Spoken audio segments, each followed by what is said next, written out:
प्यारे बच्चों, हैप्पी दिवाली। ये जो वीडियो है आपकी बेसिस ऑफ क्लासिफिकेशन के बाद का आपका जो नया कॉन्सेप्ट है, आज उसको शुरू किया जा रहा है, जिसमें सबसे पहला आता है कॉन्सेप्ट ऑफ वेरिएबल।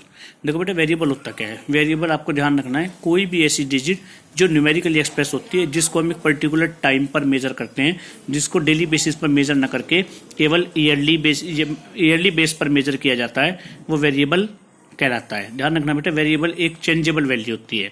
जैसे अगर मुझे किसी 11th क्लास के स्टूडेंट्स का वेट मेजर करना है, तो वो मैं डेली बेसिस पे नहीं करूंगा, वो मैं आपका ईयरली या 6 मंथ में एक बार मेजर करूंगा, जिससे मुझे ये पता चल जाएगा कि उस बच्चे का वेट कितना इंक्रीज हुआ और कितना डिक्रीज हुआ।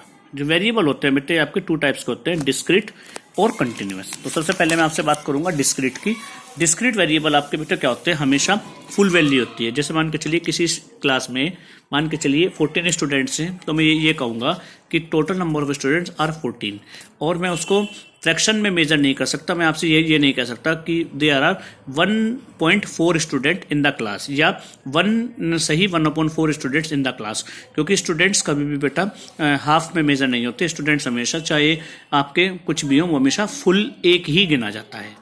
ऐसी कंटिन्यूस वेरिएबल ये उल्टा होता है। इसमें बेटा क्या होता है, कोई भी वेरिएबल जंप नहीं करता। इसमें जो भी वेरिएबल होते हैं आपके, वो फ्रैक्शन बेस पर होते हैं, जिसमें कोई रेंज होती है। जैसे आप देख सकते हैं कि अगर मैं किसी की हाइट मेजर करूं, तो मैं कह सकता हूं कि the height of the boys in the school is expressed in 5.3 inches, या बाहर के चलिए मैं कुछ कोई रेंज ले लूं कि 10 to 15 स्टूडेंट्स ऐसे हैं जिनकी हाइट 5.3 इंचज है। तो आपको ध्यान रखना है, ये आपके बहुत इंपॉर्टेंट मेजरमेंट है। उसके बाद आप देख सकते हैं difference between variable and attributes. बेटे वेरिएबल मैंने अभी भी आपको बता दिया कि आपके न्यूमेरिकली एक्सप्रेस होते हैं, और एट्रीब्यूट्स होते हैं आपके क्वालिटेटिव, जिसमें आप किसी चीज़ को एबिलिटी द्वारा मेजर करते हैं। उसके बाद आता है रॉ डेटा। बेटे ध्यान रखेंगे, रॉ डेटा क्या होता है। रॉ डेटा एक ऐसी इंफॉर्मेशन होती है, जो भी आप डाटा कलेक्टेड करते हैं ओरिजिन से, और वो प्रोसेस नहीं होता यूज करने के लिए, वो आपका रॉ डेटा होता है। जैसे आप देख सकते हैं कि यहाँ पर 30 स्टूडेंट्स का आपको मेजरमेंट दिया हुआ है, लेकिन ये कोई सीक्वेंस में नहीं दिया गया है, तो ये हमारे लिए रॉ डेटा है।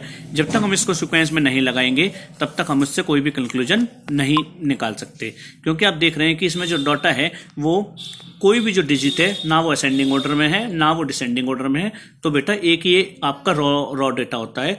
रॉ डेटा को क्लासिफाइड करने के लिए आपको पढ़ना पड़ेगा conversion of raw data into statistical series, individual series और फ्रीक्वेंसी सीरीज।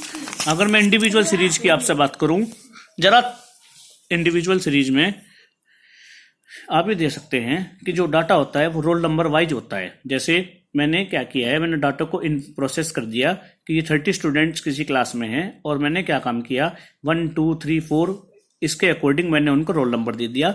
तो ये होता है बेटा आपका इंडिविजुअल सीरीज, जिसमें एक सिंगल पर्सन का एक ही रोल नंबर आप देख सकते हैं डिनोट हो रहा है। या डाटा के 2 और फॉर्म्स भी हो सकते हैं, असेंडिंग फॉर्म्स और डिसेंडिंग फॉर्म्स।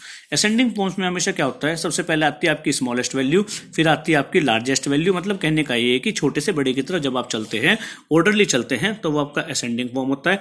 और डिसेंडिंग होता है लार्जेस्ट टू स्मॉल। सबसे पहले आपकी लार्जेस्ट वैल्यू आएगी, फिर उससे कम वैल्यू आएगी, धीरे धीरे जो आपकी मिनिमम वैल्यू है वो आपकी आ जाएगी। तो आपको ध्यान रखना है, ये बहुत इंपॉर्टेंट आपका एक कॉन्सेप्ट था। जैसे आप ये कुछ क्वेश्चंस भी देख सकते हैं बच्चों, ये आपके बुक में कुछ क्वेश्चंस हैं, आपको ये डाटा अरेंज करना है असेंडिंग ऑर्डर में और डिसेंडिंग ऑर्डर में। तो ये आपको खुद करके देखने हैं और मेरे को भेजने हैं, ताकि मैं आपको चेक करके बताऊं। तो बेटे इस वीडियो में मैंने आपको इतना ही पढ़ाया है। इससे अगली वीडियो में हम बात करेंगे फ्रीक्वेंसी सीरीज की।